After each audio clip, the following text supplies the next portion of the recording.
दोस्तों बात करने वाले हैं एयरपोर्ट के एक नई भर्ती के बारे में और उसके फॉर्म फिलअप के बारे में। सिक्योरिटी स्कैनर की पोस्ट पर फ्रेशर मतलब इसमें बिना एक्सपीरियंस वाले लोग भी इस फॉर्म को अप्लाई कर सकते हैं। अगर आपने ग्रेजुएशन किया हुआ है तो इस फॉर्म को भर सकते हैं, इस फॉर्म को अप्लाई कर सकते हैं। स्टार्टिंग सैलरी लगभग 35,000 रुपये रहने वाला है और बहुत ही शानदार पदों पर वैकेंसी को निकाला गया है। ऑल इंडिया वैकेंसी है। अगर आप किसी भी राज्य से बिलोंग करते हैं तो इस फॉर्म को अप्लाई कर सकते हैं।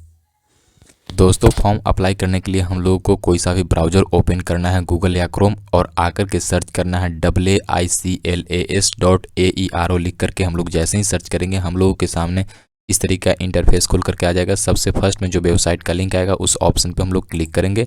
उसके बाद हम लोग के सामने थोड़ी ही देर में इस तरह का इंटरफेस खुल करके आ जाता है, जिसमें यहाँ पे हम लोग देखेंगे एक कैरियर का ऑप्शन है। इस ऑप्शन पर हम लोग क्लिक करेंगे। उसके बाद हम लोग यहाँ पे नीचे आएंगे तो यहाँ पे देखिए सिक्योरिटी स्कैनर फ्रेशर के पोस्ट पे बहाली को निकाला गया है। इसमें देखेंगे तो यहाँ पे एक एडवर्टाइजमेंट जारी किया गया है और जो फॉर्म भरने का जो डेट है 21 नवंबर से स्टार्ट हो चुका है और फॉर्म भरने का जो लास्ट डेट है वो 10 दिसंबर 2024 तक रहने वाला है।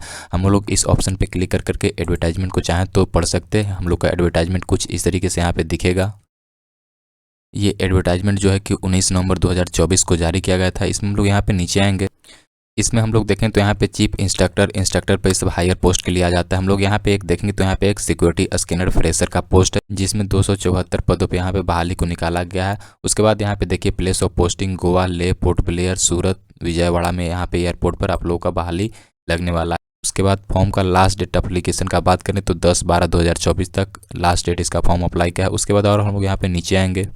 अगर आप ग्रेजुएशन पास हैं किसी भी बोर्ड किसी भी यूनिवर्सिटी तो इस फॉर्म को भर सकते। अगर जनरल कैटेगरी से बिलोंग करते हैं तो कम से कम ग्रेजुएशन में आपका 60% मार्क्स होना चाहिए और SC ST कैटेगरी से बिलोंग करते हैं तो 55% मार्क्स होना चाहिए। उसके बाद ability to read speak English and Hindi, वहाँ का लोकल लैंग्वेज पता होना चाहिए, हिंदी और इंग्लिश। एज लिमिट की बात करें तो कम से कम एज 27 साल होना चाहिए। 1/11/2024 तक 27 कम से कम 27 होना चाहिए, उससे ज़्यादा नहीं होना चाहिए। एप्लीकेशन फीस 750 रुपये यहाँ पे जनरल और OBC कैंडिडेट के लिए, वहीं SC ST कैंडिडेट के लिए 100 रुपया। फॉर्म 21/11/2024 से भरना स्टार्ट हुआ है और 10/12/2024 तक इसका लास्ट डेट है फॉर्म भरने का। यहाँ पे सिक्योरिटी स्कैनर फ्रेशर की सैलरी की बात करें तो यहाँ पे ट्रेनिंग के दौरान आपको फर्स्ट ईयर में 30,000 रुपया, सेकेंड ईयर में 32,000 और थर्ड ईयर में 34,000 रुपया देंगे।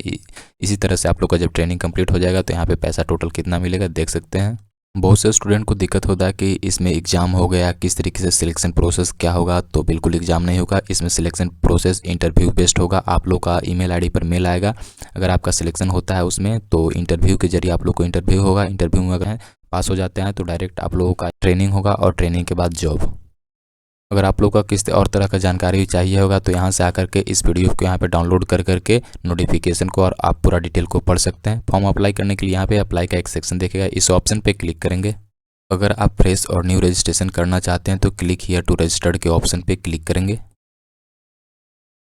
उसके बाद हम लोग के सामने इस तरीके का इंटरफेस खुल करके आ जाता है, जिसमें अपने सभी पर्सनल डिटेल को यहाँ पे फिल करना है। यहाँ पे अपना आधार नंबर डालना है। उसके बाद यहाँ पे आधार कार्ड का फोटो को अपलोड करना है, आगे और पीछे दोनों को मर्ज कर करके यहाँ पे अपलोड करना है और फाइल साइज 40 KB से कम होना चाहिए। उसके बाद यहाँ पे अपना प्रॉपर यहाँ फुल नाम को लिखना है।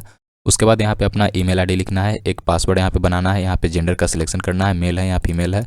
उसके बाद यहाँ पे अपना मोबाइल नंबर डालना है। उसके बाद यहाँ पे पूछ रहा है do you have pan number, अगर आपके पास पैन कार्ड है तो यस करेंगे। यस कर करके यहाँ पे पैन कार्ड नंबर को यहाँ पे डालेंगे। उसके बाद यहाँ पे पैन कार्ड को फोटो लेकर के अपलोड करेंगे, नहीं है तो नो करेंगे। उसके बाद पूछ रहा है कि डू यू हैव पासपोर्ट, अगर आप लोग के पास पासपोर्ट है तो यहाँ पे यस करेंगे। यस कर करके यहाँ पे पासपोर्ट नंबर को डालेंगे और पासपोर्ट को फोटो लेकर के अपलोड करेंगे, नहीं है तो नो करेंगे। उसके बाद यहाँ पे इस कैप्चा को फिल कर करके यहाँ पे सबमिट के ऑप्शन पे क्लिक करेंगे।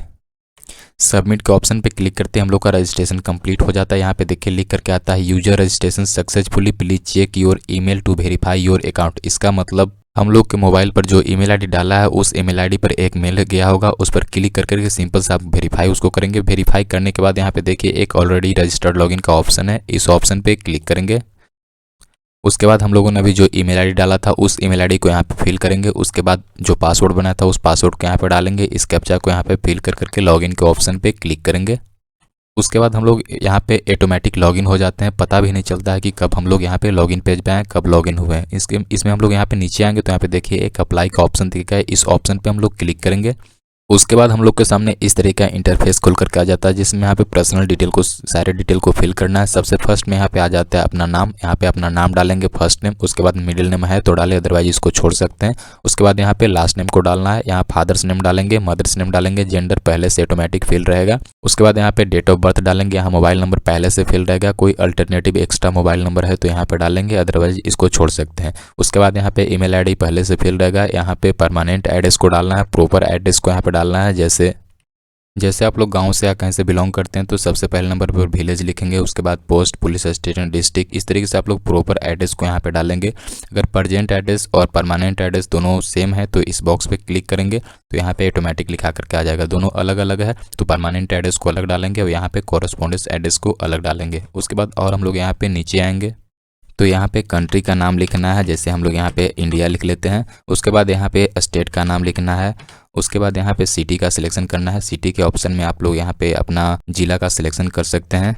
उसके बाद यहाँ पे पिन कोड डालना है, अपना एरिया पिन कोड। उसके बाद यहाँ पे मैरिटल स्टेटस, आप शादीशुदा हैं या अनमैरिड हैं तो उसका यहाँ पे सिलेक्शन करना है। उसके बाद यहाँ पे नेशनलिटी सिलेक्ट करना है। उसके बाद यहाँ पे रिलीजन सिलेक्ट करना है। उसके बाद प्लेस ऑफ पोस्टिंग, यहाँ पे कहाँ आपका पोस्टिंग, कहाँ आप जॉब करना चाहते हैं उसका यहाँ पे सिलेक्शन करेंगे। उसके बाद यहाँ पे कैटेगरी सर्टिफिकेट अगर है तो आपके पास अपलोड करना होगा, आप कौन से कैटेगरी से हैं उसका यहाँ पे सिलेक्शन करना होगा। उसके बाद यहाँ पे कास्ट सर्टिफिकेट को यहाँ पे अपलोड करना होगा। फाइल साइज जेपीजी पीएनजी के फाइल में होना चाहिए। साइज का बात करें तो 100 कभी से कम होना चाहिए। उसके बाद यहाँ पे अपना मदर टंग लैंग्वेज को सिलेक्ट करना है, अपने मातृभाषा को सिलेक्ट करना है। यहाँ पे जो भी आप अपना मातृभाषा को यहाँ पे डालें, यहाँ पे हाइट डालना है, यहाँ पे वेट डालना है। उसके बाद यहाँ पे आधार नंबर पहले से फिल रहेगा, आधार पहले से अपलोड रहेगा। पैन नंबर है तो इसको डालें, अदरवाइज छोड़ सकते हैं। जो यहाँ पे स्टार मार्क्स है उसको यहाँ पे डालना कंपलसरी है। यहाँ पे हाइट वेट को डालना कंपलसरी है। मदर टंग लैंग्वेज को यहाँ पे स्टार मार्क्स है तो डालना यहाँ पे कंपलसरी है। पैन कार्ड है तो डालें, अदरवाइज इसको छोड़ सकते हैं। पासपोर्ट है तो डालें, अदरवाइज इसको छोड़ सकते हैं। उसके बाद और यहाँ पे नीचे आएंगे तो यहाँ पे पूछ रहा है एक सर्विसमैन, क्या आप कहीं एक सर्विसमैन सर्विस में काम करते हैं तो यस करेंगे, अदरवाइज नो करेंगे। कहीं पुलिस में काम करते हैं तो यस करेंगे, नहीं तो नो करेंगे। उसके बाद किसी तरह के यहाँ पे गवर्नमेंट एम्प्लॉय है, एनी गवर्नमेंट एम्प्लॉय या सेमी गवर्नमेंट तो यस करेंगे, नहीं तो नो करेंगे। उसके बाद क्रिमिनल हिस्ट्री आपके खिलाफ कोई है पेंडिंग है तो यस करेंगे, नहीं तो नो करेंगे। कभी आप अरेस्ट हुए हैं तो यस करेंगे, नहीं तो नो करेंगे। उसके बाद नेक्स्ट के ऑप्शन पे क्लिक करेंगे। उसके बाद हम लोग के सामने इस तरह का इंटरफेस खुलकर आ जाता है, जिसमें हम लोग को एजुकेशन डिटेल को यहाँ पे फिल करना है। सबसे फर्स्ट में यहाँ पे कोर्स का सिलेक्शन करेंगे तो सबसे फर्स्ट में यहाँ पे 10th सेलेक्ट करेंगे। उसके बाद इसमें यहाँ पे पासिंग ईयर को डालेंगे हम लोग। यहाँ पे पासिंग ईयर को सिलेक्ट करने के बाद यहाँ पे कॉलेज या स्कूल का यहाँ पे नाम को डालेंगे। उसके बाद मतलब कि टोटल कितना सब्जेक्ट था, जैसे हिंदी था, उसके बाद इंग्लिश, उसके बाद यहाँ पे बाय साइंस, प्रॉपर यहाँ पे कितना सब्जेक्ट था उसका यहाँ पे नाम डालेंगे। उसके बाद यहाँ पे ड्यूरेशन डालना है, कितने साल का आपका था तो यहाँ पे ऐसे डाल सकते हैं 1 ईयर लिख सकते हैं। टोटल 10th 1 साल का होता है तो 1 ईयर लिखेंगे। यहाँ पे परसेंटेज डालना है, टोटल कितना परसेंट था क्लास 10th में। उसके बाद यहाँ पे डॉक्यूमेंट को अपलोड करना है, मतलब कि क्लास 10th के मार्कशीट को यहाँ पे फोटो खींच करके यहाँ पे अपलोड करना है। 100 KB से कम फाइल साइज होना चाहिए। उसके बाद यहाँ पे ऐड न्यू के ऑप्शन पे क्लिक करेंगे। ऐड न्यू के ऑप्शन पे क्लिक करने के बाद यहाँ पे क्लास 12 की जानकारी को उसी तरीके से फिल करेंगे। यहाँ पे पासिंग डिटेल को यहाँ पे डालेंगे। उसके बाद यहाँ पे कॉलेज का नाम डालेंगे। यहाँ पे सब्जेक्ट टोटल कितना सब्जेक्ट था, 5 सब्जेक्ट होता है, सारा सब्जेक्ट यहाँ पे नाम डालेंगे। टोटल ड्यूरेशन कितना का था तो 2 साल का रहता है तो 2 ईयर लिखना है। उसके बाद यहाँ पे टोटल परसेंट कितना था, यहाँ पे परसेंटेज को डालना है। उसके बाद यहाँ पे मार्कशीट को अपलोड करना है फोटो खींच करके, फाइल साइज 100 KB से कम होना चाहिए। उसी तरीके से यहाँ पे ऐड के सेक्शन पे क्लिक करके यहाँ पे ग्रेजुएशन के डिटेल को यहाँ पे डालना है। यहाँ पे ग्रेजुएशन सिलेक्ट करेंगे। उसी तरीके से यहाँ पे सारा कोई और भी क्वालिफिकेशन हो तो यहाँ तो ऐड करके यहाँ पे उसका यहाँ पे डिटेल को डाल सकते हैं। उसके बाद यहाँ पे प्रेफरेबल क्वालिफिकेशन अगर आपके पास है तो उसका यहाँ पे डिटेल को डाल सकते हैं। जैसे यहाँ पे NCC सर्टिफिकेट है या स्क्रीनर सर्टिफिकेट है या बेसिक ABSC सर्टिफिकेट है तो उसका यहाँ पे सिलेक्शन करके उसका डिटेल को डाल सकते हैं। नहीं है तो इसको छोड़ करके भी आगे बढ़ सकते हैं। उसके बाद यहाँ पे पूछ रहा है कि नो योर लैंग्वेज, कौन कौन सा लैंग्वेज कहाँ जानते हैं। जैसे यहाँ पे हिंदी जानते हैं तो हिंदी यहाँ पे लिखेंगे। उसके बाद यहाँ पे हिंदी में रीड अगर पढ़ना जानते हैं तो रीड करेंगे, लिखना जानते हैं तो राइट, बोलना जानते हैं तो स्पीक। उसी तरह से कोई और लैंग्वेज जानते हैं तो ऐड के सेक्शन पे ऐड करेंगे। उसके बाद यहाँ पे लैंग्वेज का नाम लिखेंगे। उसी तरीके से रीड यहाँ पे करेंगे, राइट करेंगे, स्पीक करेंगे। उसके बाद नेक्स्ट के ऑप्शन पे क्लिक करेंगे। उसके बाद यहाँ पे पूछा जा रहा है कि आपके पास किसी तरह का पर्सनल एक्सपीरियंस है तो उसका यहाँ पे डिटेल को डाल सकते हैं। नहीं है तो इसे छोड़ करके यहाँ पे नेक्स्ट के ऑप्शन पे क्लिक करके आगे बढ़ सकते हैं। उसके बाद यहाँ पे फ़ोटो को अपलोड करना है। यहाँ पे अपना पासपोर्ट साइज फ़ोटो को अपलोड करना है। फ़ोटो जो 20 KB से कम होना चाहिए। उसके बाद यहाँ पे सिग्नेचर को अपलोड करना है। सिग्नेचर भी 20 KB से कम होना चाहिए। उसके बाद यहाँ पे डिक्लेयर करके यहाँ पे दोस्तों फोटो और सिग्नेचर को अपलोड करके जैसे हम लोग सबमिट के ऑप्शन पे क्लिक करेंगे हम लोग को पेमेंट करने का ऑप्शन आएगा। पेमेंट करके प्रिंट आउट को हम लोग निकाल करके सुरक्षित रख लेंगे। दोस्तों वीडियो अच्छा लगा होगा तो सब्सक्राइब कीजिएगा। मिलते हैं एक नए वीडियो के साथ। Thank you.